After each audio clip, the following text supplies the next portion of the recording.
BJP দল ভোটের জন্য গরিমা, শালীনতা, সততা বিসর্জন দিতে চাইছে। মানুষকে বিভ্রান্ত করে ভোট নেওয়াই হচ্ছে তাদের সংস্কৃতি, বললেন সিপিএম এর রাজ্য সম্পাদক জিতেন্দ্র চৌধুরী। বুধবার দলের তরফে এক সাংবাদিক সম্মেলন করেন তিনি। সেখানে বিপ্লব দেবের একটি বক্তব্যের সমালোচনা করতে গিয়ে এই কথাগুলি বলেন। তার অভিযোগ, সিপিএম এর নির্বাচনী ইশতেহার প্রসঙ্গে বিপ্লব দেব বলছেন সিপিএম দেশদ্রোহী, এই দেশে থাকার অধিকার নেই। জিতেন্দ্র বাবু বলেন 44 পাতার ইশতেহার বোঝার ক্ষমতা নেই বিপ্লব বাবুর। তিনি আরো বলেন বিজেপি হিংসা, জোট, কারচুপি, বিভাজনের রাজনীতি এনেছে। আরএসএস এর কাছে যারা বিকৃত তারা অন্ধভক্তই হয়। বিপ্লব দেবকে মুখ্যমন্ত্রীর পদ থেকে কেন সরিয়ে দেওয়া হলো সে প্রশ্নও তুলেন তিনি। সিপিএম এর রাজ্য সম্পাদক বলেন দেশের মানুষের সঙ্গে রাজ্যের মানুষ ও সংবিধান রক্ষায় দৃঢ় প্রতিজ্ঞ। আগামী 19 ও 26 এপ্রিল মানুষকে ঘুম থেকে উঠেই ভোট দিতে যাওয়ার আহ্বান জানান তিনি। বিপ্লব কুমার দেবকে 4 বছরের মাথায় তার আসন থেকে নামিয়ে দিল্লিতে পাঠিয়ে দেওয়ার অন্যতম কারণ হলো এই রাজনৈতিক সন্ত্রাস এবং ত্রিপুরাজ্যের মধ্যে যুব সমাজকে একদিকে ড্রাগ, অন্যদিকে এই রাজনৈতিক মাফিয়াতে বিয়ে করার মধ্য দিয়ে এখানকার টোটাল পরিস্থিতি পলিউট করার জন্য।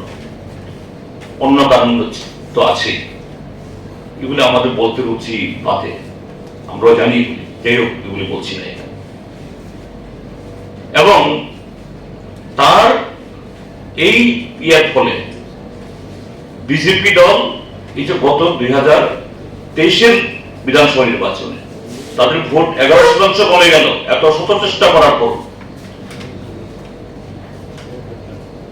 মধা যদি এই বিশ্বাসঘাতকতা না করতে হবে, আজকে বিজেপি দল ত্রিপুরাজ্যের মধ্যে প্রায় হারিয়ে যেত।